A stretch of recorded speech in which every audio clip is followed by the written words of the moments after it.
لله نحمده ونستعينه ونستغفره ونعوذ بالله من شرور أنفسنا ومن سيئات أعمالنا من يهده الله فلا مضل له ومن يضلله فلا هادي له وأشهد أن لا إله إلا الله وأشهد أن محمدًا عبده ورسوله أما بعد فأعوذ بالله من الشيطان الرجيم بسم الله الرحمن الرحيم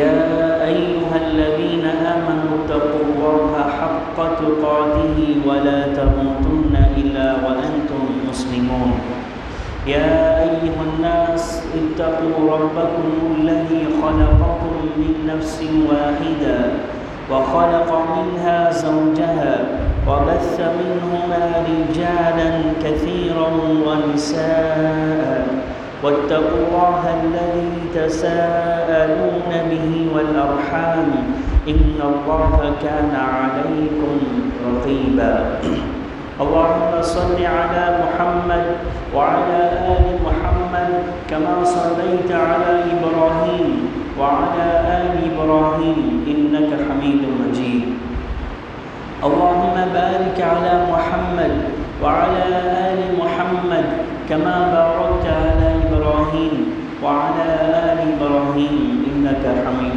مجيد எல்லாம் வல்ல அல்லாஹ்வின் நல்லடியார்களே, அன்போர் சகோதரர்களே, அல்லாஹ்வுடைய மிகப்பெரிய கிருபையால் ஜும்ஆவுடைய கடமையை நிறைவேற்றுவதற்காக அல்லாஹ்வுடைய இந்த மாளிகையில் நாம் எல்லாம் ஒன்று கூடியிருக்கின்றோம். அல்லாஹ் சுப்ஹானஹு வ தஆலா நம்முடைய தூய எண்ணங்களுக்கேற்ப நற்கூலியை வழங்குவானாக என்று ஆரம்பத்தில் பிரார்த்தித்தவனாக இந்த உரையை ஆரம்பம் செய்கின்றேன். அன்புக்குரியவர்களே, கடந்த வாரங்களில் ஒரு முஸ்லிமுடைய பண்பு எப்படி இருக்க வேண்டும், இஸ்லாம் என்னென்ன பண்புகளெல்லாம் இருக்க வேண்டும் என்று நம்மிடத்தில் எதிர்பார்க்கின்றது என்பதை எல்லாம் பார்த்தோம். அதன் தொடராக இன்றைய குத்பாவில் நாம் பேசக்கூடிய வார்த்தைகளில் கவனம் தேவை என்ற ஒரு தலைப்பில் இந்த ஜும்ஆவில் ஒரு சில செய்திகளை இங்கு பகிர்ந்து கொள்ள விரும்புகிறேன். அன்புக்குரியவர்களே, அல்லாஹ் சுப்ஹானஹு வ தஆலா நமக்கு வழங்கியிருக்கக்கூடிய நிஅமத்துகளில் ஒரு முக்கியமான நிஅமத் பேச்சாற்றல். அர் ரஹ்மான் அல்லமல் குர்ஆன் ஹலகல் இன்சான் அல்லமஹுல் பயான். அல்லாஹ் மனிதனுக்கு தெளிவாக பேசவும் தனது எண்ணங்களை வெளிப்படுத்தவும் அவன் கற்றுக் கொடுத்தான். அப்போ அல்லாஹ் தந்த நிஅமத்துகளில் ஒன்று, எல்லா ஜீவராசிகளை விட இந்த மனிதன் பேசக்கூடியவனாகவும் பேச்சாற்றல் உடையக்கூடியவனாகவும் இந்த மனிதன் இருக்கின்றான் என்பதை அல்லாஹ் சுப்ஹானஹு வ தஆலா நம்மிடத்தில் சொல்லி காட்டுகின்றான். தொடர்ந்து சொல்லும்போது அல்லாஹ் சொல்கின்றான், யா அய்யுஹல்லதீன ஆமனு தக்குல்லாஹ், ஈமான் கொண்டவர்களே அல்லாஹ்வை அஞ்சிக் கொள்ளுங்கள். வகூலு கௌலன் சதீதா, நேர்மையான உண்மையான சரியான சொல்லை நீங்கள் பேசுங்கள். நேர்மையாக நீங்கள் பேசுங்க, உண்மையாக பேசுங்க, பேசக்கூடிய சரியாக செய்யுங்கள். நீங்கள் பேசுங்கள், உறுதியான தவறில்லாத வார்த்தைகளை பேசுங்கள் என்று இஸ்லாம் நமக்கு கற்றுத்தருகின்றது.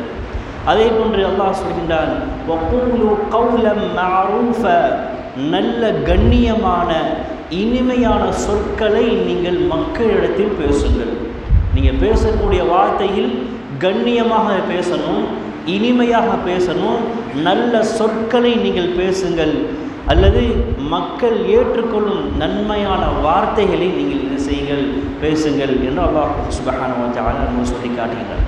அன்புக்குரியவர்களே, நாம் அன்றாடம் பேசக்கூடிய பேச்சுக்கள் இவையெல்லாம் அல்லாஹ் பதிந்து கொண்டிருக்கின்றான் என்பதை நாம் பார்க்க முடிகின்றது. மா யல்ஃபிது மின் கௌலின் இல்லா லதைஹி ரகீபுன் அதீத், மனிதன் எந்த ஒரு சொல்லை அவன் உச்சரித்தாலும் அதை பதிவு செய்யக்கூடிய இரு கண்காணிப்பாளர்கள் மலக்குகள் அவன் அருகில் இருக்கின்றார்கள். எல்ஃபியூ அந்த லஃப்லா என்று சொன்னால் என்ன சொல்லுவாங்கன்னா, அந்த எழுத்துடைய இந்த உச்சரிப்பு, அந்த வார்த்தை, இதையும் என்ன செய்யப்படுகின்றது, அந்த வார்த்தையும் கூட அவனுடைய ஏட்டில் பதியப்படுகின்றது என்பதை நாம் பார்க்க முடிகின்றது.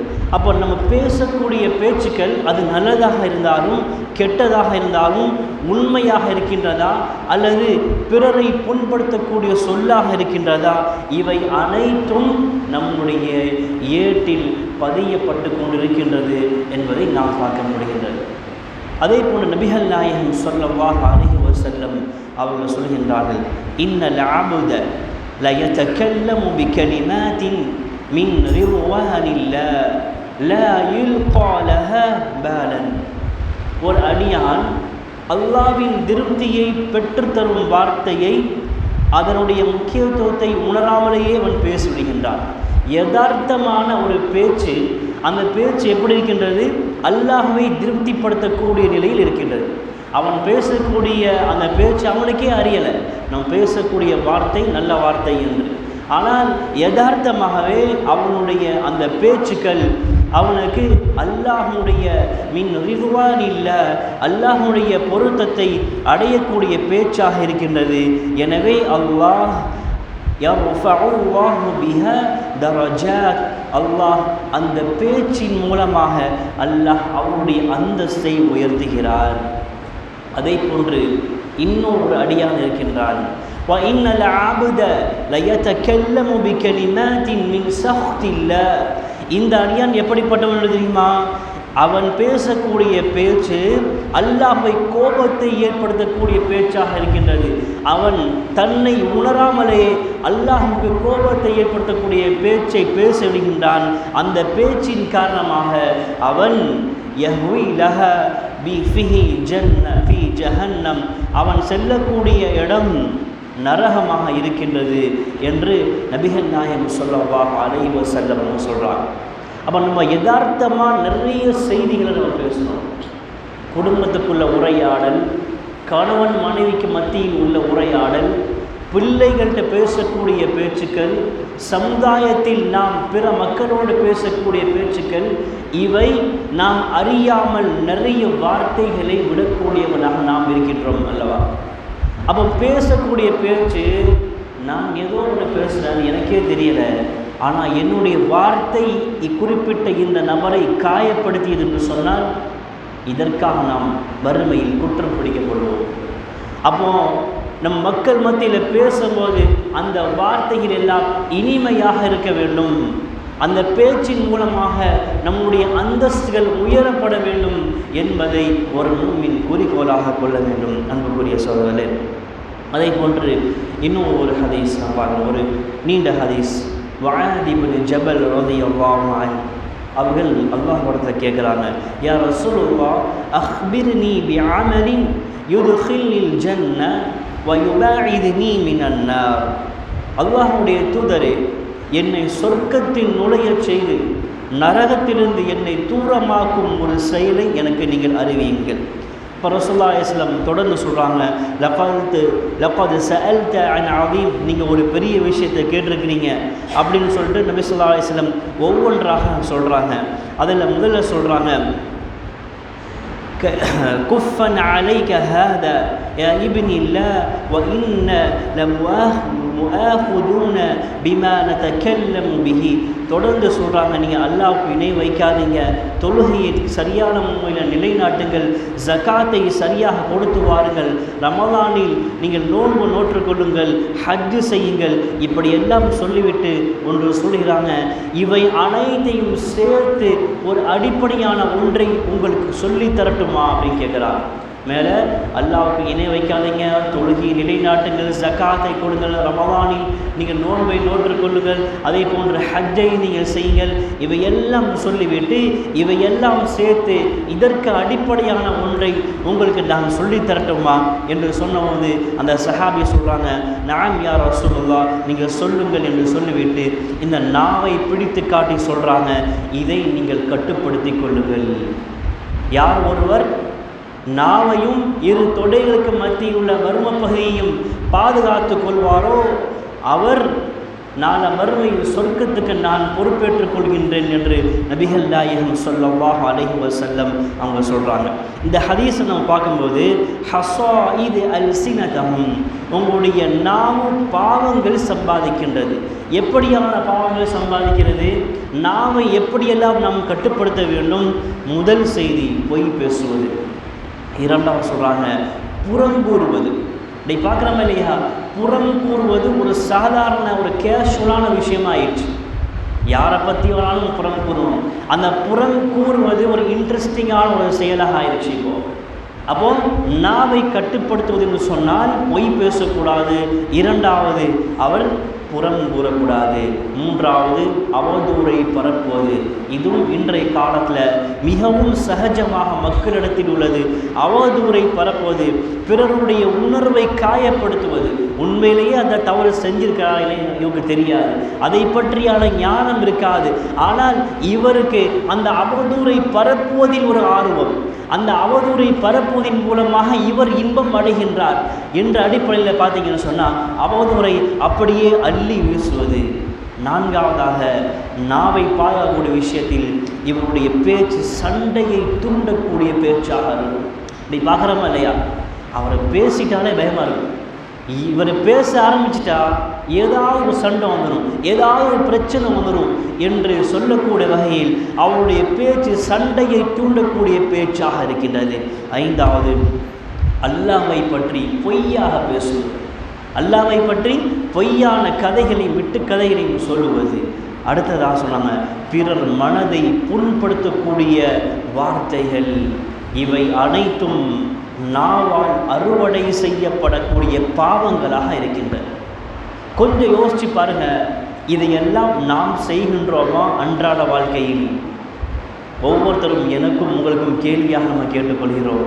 அப்போ இந்த பாவங்களை எல்லாம் நாம் நாவால் இந்த பாவங்களை செய்தால் நாளை மறுமையில் நாம் அல்லாஹ்விடத்தில் குற்றவாளியாக நிப்பாட்டப்படுவோம். எனவே தான் நபிகள் நாயகம் ஸல்லல்லாஹு அலைஹி வஸல்லம் அவர்கள் சொல்லும்போது உங்களுடைய நாவை நீங்கள் கட்டுப்படுத்துங்கள்.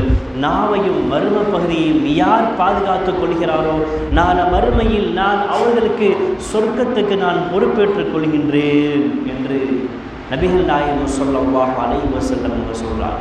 நம்ம இந்த மேல ஹதீஸை நாம் பார்த்தோம், அவதூறை பேசுவது. அதே நேரத்தில் நாம் பேசக்கூடிய வார்த்தைகள் சில நேரங்களில் அரச பதவியில் கொண்டு போய் சேர்க்கும், சில நேரங்களில் அந்த பதவியிலிருந்து நம்மை தாழ்த்திவிடும். தமிழில் சொல்லுவாங்க ஒரு வார்த்தை வெல்லும், ஒரு வார்த்தை கொல்லும் என்று சொல்லுவாங்க. அதில் முக்கியமான ஒரு வரலாறு யூசுப் அலைஹிஸ்ஸலாத்து வஸ்ஸலாம் அவர்களுடைய வரலாறு. அவர்கள் செய்யாத குற்றத்துக்காக சிறையில் அடைக்கப்பட்டிருக்கிறாங்க. வெகு காலமாக சிறையில் அடைக்கப்பட்டிருக்கிறாங்க யூசுப் அலைஹிஸ்ஸலாத்து வஸ்ஸலாம். நமக்கெல்லாம் தெரிந்த ஒரு வரலாறு. ஒரு கட்டத்தில் மன்னன் கனவு காண்கிறார். அந்த கனவுக்குண்டான விளக்கத்தை யூசுப் அலைஹிஸ்ஸலாத்து வஸ்ஸலாம் அவர்கள் சொல்லி அனுப்புகிறாங்க. அப்படி சொல்லி அனுப்பின பிறகு வெகு காலத்துக்கு பிறகு அந்த மன்னனுக்கு ஒரு ஆசை, நான் குற்றம் செய்யாத ஒருவரை நீண்ட காலமாக சிறையில் அடைத்து விட்டோமே, அவரை விடுதலை செய்ய வேண்டும், அவரோடு பேச வேண்டும் என்று அந்த மன்னன் விரும்பும்போது யூசுப் அலைஹிஸ்ஸலாத்து வஸ்ஸலாம் அந்த சிறையிலிருந்து விடுதலை செய்யப்பட்டு மன்னனுக்கு முன்னால் கொண்டு போய் சேர்க்கிறாங்க. மன்னனோடு உரையாடி கொண்டிருக்கின்றார். வக்காலல் மலிக்கு தூனி பிஹி அஸ்தஹ்லிஸ்ஹு லினஃப்ஸி, அரசன் கூறினார் அவரை என்னிடம் அழைத்து வாருங்கள், அவரை என் தனிப்பட்ட நெருங்கியவராக ஆக்கிக் கொள்கிறேன். அப்போ என்ன செய்யல? இந்த இடத்துல நான் எந்த குற்றமும் செய்யப்படாத என்னை இந்த மன்னன் வெகு காலமாக சிறையில் அடைத்து விட்டான் என்று என்ன செய்யல? கோபப்படலை. நாட்டின் மீது ஒரு அக்கறை, நாட்டில் ஒரு இயற்கையான ஒரு விஷயம் நடக்கப் போகின்றது, இயற்கை சீடல் நடக்கப் போகின்றது. எனவே நாம் அந்த காலத்தில் எப்படியெல்லாம் நம்முடைய மக்களை பாதுகாத்து கொள்ள வேண்டும் என்ற எண்ணத்தில் அந்த கனவுக்குண்டான விளக்கத்தை சொல்கிறார்கள் யூசுப் அலைஹிஸ்ஸலாத்து வஸ்ஸலாம் அவர்கள். அப்போ மன்னனோடு பேசி கொண்டிருக்கக்கூடிய நேரத்தில் அரசன் கூறினான், நிச்சயமாக இன்று முதல் நீர் எங்களிடம் உயர்ந்த பதவியையும் முழு நம்பிக்கையும் பெற்றவராக இருக்கிறீர். நீங்கள் என்ன பதவி வேணுமோ என்று சொல்லுங்கள், அந்த பதவியை நான் உங்களுக்கு தருகின்றேன் என்று அந்த மன்னன் சொல்கிறார். பேசக்கூடிய வார்த்தை முக்கியம். அந்த பேச்சு யூசுப் அலைஹிஸ்ஸலாத்து வஸ்ஸலாம் அவர்களை சிறையிலிருந்து விடுதலையாக்கி அவர்களை உயர்ந்த அமைச்சராக மாற்றியது என்பதை நாம் பார்க்க முடிகிறது. இறுதி காலத்தில் அந்த மன்னுடைய மரண தருவாயில் மன்னன் சொல்கிறார், எனக்கு பிறகு இந்த எகிப்தை யூசுப் தான் ஆள வேண்டும் என்று சொல்கிறார். அப்போ யூசுப் அலைஹிஸ்ஸலாத்துடைய அந்த பேச்சுக்கள், அந்த கெல்லம் அவரை அமைச்சராக மாற்றியது என்பதை நாம் பார்க்க முடிகிறது. அன்புக்குரிய சகோதரர்கள், பேசக்கூடிய வார்த்தை மிக முக்கியமாக இருக்க வேண்டும். அதே போன்று பாருங்கள், இன்னொரு வரலாற்று சம்பவம். சாபித் பின் கைஸ் ரலியல்லாஹு அன்ஹு. இந்த சாபித் பின் கைஸ் ரலியல்லாஹு அன்ஹு யார் என்று சொன்னால், நபி ஸல்லல்லாஹு அலைஹி வஸல்லம் அவர்களோட பக்கத்தில் இருப்பாங்க. கொஞ்சம் சத்தமாக பேசக்கூடிய ஒரு சஹாபி. இன்றைக்கி மைக் இருக்குது, ஒரு பெருங்கொண்ட கூட்டத்துக்கு மைக்கில் நம்ம பேசினா தான் விளங்கும். மைக் இல்லாமல் பேசணும்னு சொன்னால் விளங்காது. அப்போ அன்றைய காலத்தில் அந்த உரத்த குரல் உள்ள அந்த சஹாபி சாபித் இப்னு கைஸ் இவங்க என்ன செய்கிறாங்க, ரசூல் ஸல்லல்லாஹு அலைஹி வஸல்லம் பக்கத்தில் உட்காருவாங்க. அவர்கள் என்ன சொல்கிறார்களோ அதை மக்களுக்கு உரத்த குரல்னு சொல்லுவாங்க. அப்போ ஒவ்வொரு நாளும் ஃபஜ்ருடைய தொழுகைக்கு பிறகு ரசூலுல்லாஹி அலைஹி வஸல்லம் அவர்கள் மக்களிடத்தை திரும்பி ஒரு சில உபதேசங்களை பண்ணுவாங்க. கேட்பாங்க, உங்களில் யார் யாரெல்லாம் இன்றைய கனவு கண்டீர்கள், அதுக்கு நான் விளக்கத்தை சொல்லுவாங்க. ஒரு சில நசீஹத்துகளை சொல்லுவாங்க. அப்புறம் டெய்லி யாருடைய அந்த பணி, இந்த சஹாபி சாபித் இப்னு கைஸ் என்ன செய்வான், ரசூலுல்லாஹ்க்கு முன்னால் உட்கார்ந்து அவங்க சொல்லக்கூடிய வார்த்தையெல்லாம் உரத்த குரலில் மக்கள்கிட்ட சொல்லுவாங்க என்பதை நம்ம பார்க்க முடியுது. அப்போ ஒரு நாள் ஃபஜ்ருடைய தொழுகைக்கு வர்றாங்க. எப்பவும் முன் சஃப்பில் இருப்பாங்க. அன்றைய நாளில் தாமதமாக 2வது சஃப்பில் இருக்கிறாங்க. அப்போ 2வது சஃப்பில் இருக்கும்போது தொழுகை முடிந்த பிறகு மக்கள் என்ன செய்கிறாங்க, மக்களை தாண்டி என்ன செய்கிறாரு, அந்த சஹாபி முன்னால் வர்றாங்க. மக்கள் இடம் கொடுக்குறாங்க. ஏன்னு சொன்னால் அவங்களுக்கு தெரியும் ரசூலுல்லாஹ் பேசக்கூடிய பேச்சுக்களை சொல்ல போகிறாங்க என்று அவங்களுக்கு தெரியும். அதே போன்று இன்னும் ஒரு நாள் ஃபஜ்ருடைய தொழுகைக்கு தாமதமாக ஆகிவிடுகிறது. 2 ரக்காத்தில் தான் வர்றாரு. அப்படிங்கும்போது ஒரு 3, 4வது சஃப்லேருந்து என்ன செய்கிறாங்க, வர்றாங்க. தொழுகை முடிந்த பிறகு அப்படியே ஒவ்வொரு சஃப்பாக தாண்டி வர்றாங்க. முதல் சஃப்புக்கு முன்னால் ஒரு வாலிபர் அவருக்கு இடம் கொடுக்காம, நீங்கள் எங்கே இருந்தீங்களோ அங்கேயே உட்காருங்கன்னு கோபமாக சொல்லிடுறாரு. அந்த நேரம் இருட்டான நேரம், ஒருத்தருடைய முகம் யார் என்று தெரியாது. அவருடைய முகத்தை பார்த்திருந்தால் அவர் வழி விட்டுருப்பார். அப்போ இவருக்கு என்னது, நீங்கள் எந்த இடத்துல இருந்தீங்களோ அந்த இடத்துல உட்காருங்க அப்படின்னு சொல்லி அவர் கோபமாக செஞ்சிட்டாரு. பின்னாடியே உட்காந்துட்டாரு. ரசூலுல்லாஹ் தன்னுடைய உரையை என்ன செஞ்சாங்க, பேசி முடிக்கிறாங்க. வெளிச்சம் வருது. உடனே அவருக்கு கோபம் இன்னும் குறையல. அந்த வாலிபனை தோலை பிடிச்சி, நீ யார் அப்படின்னு கேட்குறான். அப்போ அந்த வாலிபன் சொல்கிறான், நான் என்னுடைய குலத்துடைய இவருடைய மகன் என்று சொல்கின்றார். உடனே இவர் சொல்கிறாரு, நீர் இந்த சமுதாயத்தை சார்ந்தவனா? இவருடைய தாய் ஐயாமுல் ஜாஹிலியா காலத்தில் ஏதோ ஒரு மோசமான பழக்கத்தில் மக்களிடத்தில் அதிகமாக அறிமுகப்படுத்தப்பட்டவர். அதை சொல்லி என்ன செய்கிறாரு, நீ இவருடைய மகன் தானா அப்படின்ற உடனே அவருக்கு ரொம்ப வெட்கமாக போச்சு. அப்படியே தலையை குனிஞ்சிட்டார். இவர் ஐயாமுல் ஜாஹிலியா இல்லை. ஐயாமுல் ஜாஹிலியா காலத்தில் இவருடைய தாய் ஏதோ ஒரு பாவத்துக்காக மக்களிடத்தில் ஒரு அறிமுகமானவர். அதை சொல்லி என்ன செய்கிறாரு, நீ இவளுடைய இந்த ஃபுலானாவுடைய மகனா என்று சொன்ன உடனே இவருக்கு அப்படியே மனசு பொறுக்க முடியல. என்னடா இப்படி சொல்லிட்டாரு, அதுவும் என்னுடைய தாயை பார்த்து சொல்லிட்டாரு. தாய் ஒரு காஃபிராக இருந்தாலும் கூட பெற்ற மகனுக்கு மனம் பொறுக்காது, பிறர் திட்டினார். அப்போ அப்படியே என்ன செஞ்சாரு, குனிஞ்சாரு. அல்லாஹ் வசனத்தை இறக்கிறார். யா அய்யுஹல்லதீன ஆமனூ லா யஸ்ஹர் கௌமும் மின் கௌமின். ஈமான் கொண்டவர்களே, நீங்கள் ஒரு சமுதாயம் பிறகு ஒரு சமுதாயத்தை நீங்கள் பரிகாசம் செய்யாதீர்கள். ஆஸா ஐ யகூனு கைரம் மின்ஹும், நீங்கள் யாரை பரிகாசம் செய்கின்றீர்களோ அவர்கள் உங்களை விட அல்லாஹ்விடத்தில் சிறந்தவர்களாக இருக்கலாம். வலா நிசாஉம் மின் நிசாஇன் ஆஸா ஐ யகுன்ன கைரம் மின்ஹுன், எந்த ஒரு பெண்ணும் பிறரொரு பெண்ணை நீங்கள் என்ன செய்ய வேண்டாம், பரிகாசம் செய்ய வேண்டாம். வலா தல்மிசு அன்ஃபுஸகும் வலா தனாபசு பில் அல்காப், நீங்கள் ஒருவருக்கொருவர் தீய பட்ட பெயரை சூட்டி நீங்கள் அழைக்காதீர்கள் என்று அல்லாஹ் சுப்ஹானஹு வ தஆலா இந்த வசனத்தை இறக்குகின்றார். அப்போதான் நமக்கு மிகப்பெரிய ஒரு பாடம், அல்லாஹ்விடத்தில் சிறந்தவர் யார்? இன்ன அக்ரமக்கும் ஐந்தல்லாஹி அத்காக்கும், அல்லாஹ்வை யார் அதிகமாக அஞ்சிக் கொள்கிறாரோ அவர்தான் உங்களிடத்தில் சிறந்தவராக இருக்கின்றார். இன்னல்லாஹ லா யன்துரு இலா சுவரிக்கும், நிச்சயமாக அல்லாஹ் உங்களுடைய தோற்றங்களை பார்க்க மாட்டான். வ அம்வாலிக்கும், உங்களுடைய பொருளாதாரத்தை பார்க்க மாட்டான்.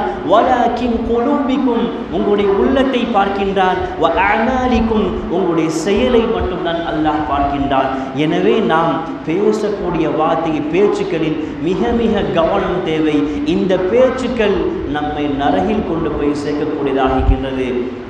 நல்ல வார்த்தையாக இருந்தால் இது நம்மை சொர்க்கத்தில் கொண்டு போய் சேர்க்கக்கூடியதாக இருக்கின்றது. எனவே நாம் பேசக்கூடிய பேச்சுக்களில் பிறரை பற்றி அவதூறோ பிறரை பற்றி புறம் பேசுவதோ இதிலிருந்து நாம் தவிர்த்திருக்க வேண்டும். அல்லாஹ் சுப்ஹானஹு வ தஆலா நம் அனைவருக்கும் நல்ல பேச்சுக்களுக்கு சொந்தக்காரராக அல்லாஹ் ரப்பல் ஆலமீன் என்னை ஆக்கியல் புரிவானாக. வ ஆகிரு தஅவானா அல்ஹம்துலில்லாஹி ரப்பில் ஆலமீன்.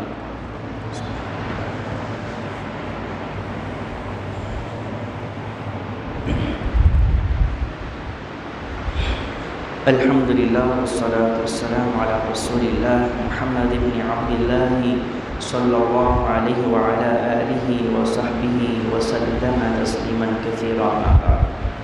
அன்புக்குரியவர்களே, ஒரு சில ஹதீஸ்கள் நம்ம பார்க்க முடிகின்றது. நபிகள் நாயகம் ஸல்லல்லாஹு அலைஹி வஸல்லம் அவர்கள் தங்களுடைய குடும்பத்தாரோடு இருக்கும்போது பல சந்தர்ப்பங்களில் அவர் கோபப்படாமல் இருந்திருக்கிறார். ஒரு முறை நபிகள் நாயகம் ஸல்லல்லாஹு அலைஹி வஸல்லம் ஆயிஷா ரலியல்லாஹு அன்ஹா அவருடைய வீட்டில் இருக்கும்போது இன்னும் ஒரு மனைவி நபிக்காக இனிப்பு பலகாரங்களை எல்லாம் செஞ்சு ஒரு சிறுவர்கிட்ட கொடுத்து அனுப்புகிறாங்க. ஆயிஷா ரலியல்லாஹு அன்ஹா அதை வாங்கி பார்க்குறாங்க. இது இன்றைய நாள் என்னுடைய நாள், என்னிடத்தில் தான் நபிகளாக இருக்கக்கூடிய நாள். இந்த நாளில் இவர் எப்படி இந்த பலகாரத்தை செய்து கொடுத்து விடுவாள் என்று என்ன செய்கிறாங்க, அந்த பண்டத்தை வாங்கி அப்படியே கீழே போட்டு சட்டியை உடைக்கிறாங்க. உடைச்சிட்டு என்ன செய்கிறாங்க, போயிடுறாங்க. நபி ஸல்லல்லாஹு அலைஹி வஸல்லம் அதை பார்த்துட்டு கோபப்படலை, நபிகளார் கோபப்படவே இல்லை. உடனே என்ன செய்கிறாங்க, அந்த சிறுவன்கிட்ட சொல்லி உங்களுடைய தாய் ரோஷப்பட்டு விட்டால், அதே போன்று ஆயிஷா ரலியல்லாஹு அன்ஹா அவங்களுடைய வீட்டில் அதே போன்று ஒரு பாத்திரம் இருக்குது, அந்த பாத்திரத்தை எடுத்து கொடுத்து அனுப்பிடுறாங்க. இந்த சூழலில் நபி ஸல்லல்லாஹு அலைஹி வஸல்லம் என்ன செய்யலை, அந்த இடத்துக்கு கோபப்படலை. இப்படியான பல சந்தர்ப்பங்கள் நடந்திருக்கின்றது. ஒரு நாள் ஆயிஷா ரலியல்லாஹு அன்ஹா அவர்கள் பேசக்கூடிய பேச்சுக்களில் அவருடைய இன்னும் ஒரு மனைவியை பற்றி சொல்லும்போது, சஃபியா ரலியல்லாஹு அன்ஹா அவரை பற்றி சொல்லும்போது, இன்னஹா கசீரா, அவள் குட்டையானவள் அப்படின்னு சொல்கிறாள். என்ன சொன்னார், இன்னஹா கசீரா, அவள் குட்டையானவள். அப்போ ரசூலுல்லாஹி சொல்கிறாங்க, யா ஆயிஷா இன்னகி குல்தி கலிமா லகது குல்தி லவ் முஸிஜத் பிமாஇல் பஹ்ரி ல மஸிஜத், நீ பேசின இந்த வார்த்தையை கடல் நீரில் கலந்தால் கடல் நீர் கெட்டுவிடும் அப்படின்னு சொன்னார். அவங்க என்ன சொன்னாங்க, ஒரு தோற்றத்தை வர்ணித்து இவள் குட்டையானவள் என்று சொன்னதுக்கு நபி ஸல்லல்லாஹு சொன்னாங்க, உன்னுடைய வார்த்தையை கடலில் கலந்தால் அந்த கடல் நீர் கெட்டுவிடும் என்று சொன்னாங்க. அப்போ நம்ம பேசக்கூடிய பேச்சுக்கள் அல்லாஹ்வுக்கு சில நேரங்களில் பிடித்தமானையாக இருக்கவில்லை, அல்லாஹ்வுடைய பொருத்தத்தை அடையாத பேச்சுக்களாக இருக்கின்றது. அப்போ இதையெல்லாம் தாண்டி இன்றைக்கு நம்ம எப்படி பேசுகிறோம், ஒரு ஆசிரியர் மாணவனிடத்தில் எப்படி பேசுகிறார், ஒரு கணவன் ஒரு மனைவியிடத்தில் எப்படி பேசுகிறார். நம்முடைய பேச்சுக்கள் ஆறுதல் அளிக்கக்கூடிய பேச்சுக்களாக இருக்க வேண்டும். நம்முடைய வார்த்தைகள் மோட்டிவேட் பண்ணக்கூடிய அளவுக்கு நம்முடைய வார்த்தைகள் இருக்கணும். பிறர் துன்பத்தில் இருக்கும்போது அவர்களுக்கு ஆறுதலாக அவர்களுடைய கண்ணீரை துடைக்கக்கூடிய கைக்குட்டையாக நம்முடைய வார்த்தைகள் இருக்க வேண்டுமே. அல்லாஹ் சொல்கின்றான், وَمِنَ النَّاسِ مَن يَشْتَرِي لَهْوَ الْحَدِيثِ لِيُضِلَّ عَن سَبِيلِ اللَّهِ. மக்களில் சிலர்கள் இருக்கின்றார்கள், அவர்கள் வீணான பேச்சுக்களை விலைக்கு வாங்குவார்கள். لِيُضِلَّ عَن سَبِيلِ اللَّهِ بِغَيْرِ عِلْمٍ. அதே போன்று அல்லாஹ்வுடைய பாதையிலிருந்து அவர்களை மக்களை என்ன செய்வாங்க, வழிகெடுப்பார்கள். இவர்களுக்கு நோவினை தரக்கூடிய வேதனை உண்டு என்று அல்லாஹ் சொல்கின்றார். அன்புக்குரியவர்களே, நம்ம பேசக்கூடிய பேச்சில் மிக மிக கவனம் தேவை. நம்ம ஒரு சமுதாயத்தில் மக்கள்கிட்ட பேசும்போது சரி, குடும்பத்தில் பேசும்போதும் சரி, நம்மிடத்திலிருந்து நம்முடைய பிள்ளைகள் படிப்பாங்க. நான் என்ன பேசணும் அதே பேச்சு என் பிள்ளை பேசுவான். என் பிள்ளை ஏன் கெட்ட வார்த்தையை பேசுகிறான், நான் அந்த வார்த்தையை பயன்படுத்தினேன், அதனால் அந்த பேசுகிறான். நான் பேசக்கூடிய பேச்சுக்கள் இஸ்லாமிய மாஹூலுக்கு உட்பட்ட பேச்சாக என்னுடைய வீட்டில் இல்லை. எனவே என்னுடைய வீட்டில் வளரக்கூடிய எல்லா பிள்ளைகளும் அப்படியே மாறிவிடுகிறாங்க. காரணம், அதுக்கு நாம் தான் காரணம். நான் பேசினாலே போய் தான் பேசுவோம். திட்டக்கூடிய வார்த்தை, அவதூறை அள்ளி வீசக்கூடிய வார்த்தை, இப்படியெல்லாம் பேசினால் அல்லாஹ் பாதுகாக்கணும். அல்லாஹ் ரப்பல் ஆலமீன் சொல்கிறான், நீங்களும் உங்களுடைய குடும்பத்தாரும் நரக நெருப்பிலிருந்து நீங்கள் செய்ய பாதுகாத்துக் கொள்ளுங்கள் என்று அல்லாஹ் ரப்பல் ஆலமீன் சொல்கிறான். எனவே அன்புக்குரியவர்களே, நாம் நம்முடைய பேச்சுக்களை நல்ல பேச்சுக்களாக, அல்லாஹ்வுடைய பொருத்தம் அடையக்கூடிய பேச்சுக்களாக நாம் இருக்க வேண்டும். அல்லாஹ் ரப்பல் ஆலமீன் அப்படியான தௌஃபீக்கை நமக்கு வழங்கி அருள் புரிவானாக. அன்புக்குரியவர்களே, நம்முடைய இந்த பள்ளிவாசல் விரிவாக்கம் நமக்கெல்லாம் தெரியும்.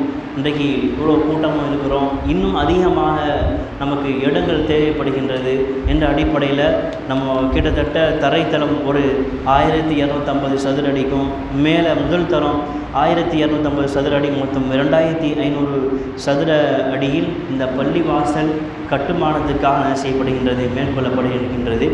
இதுக்கு ஒரு பங்காக, ஒரு ஷேராக 2500 ரூபா ஒரு பங்காக செய்யப்பட்டிருக்கின்றது, பிரிக்கப்பட்டுள்ளது. நம்ம நிறைய தேவைகளுக்காக நம்ம செலவு செய்கிறோம். இதெல்லாம் நாளை மறுமையில் சதகத்துல் ஜாரியாக வரக்கூடிய ஒன்று.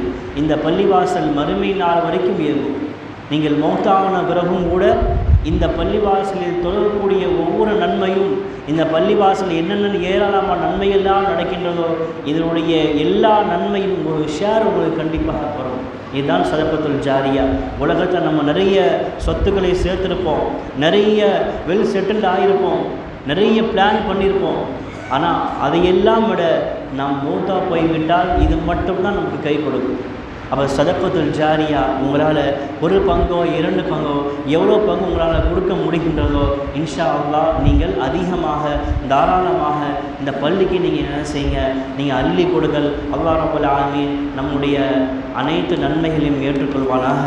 இன்னல்லாஹ யஅமுரு பில் ஆதிலி வல் இஹ்சான் வ ஈதாஇ தில் குர்பா வ யன்ஹா அனில் ஃபஹ்ஷாஇ வல் முன்கர் யஇதுக்கும் லஅல்லக்கும் ததக்கரும்.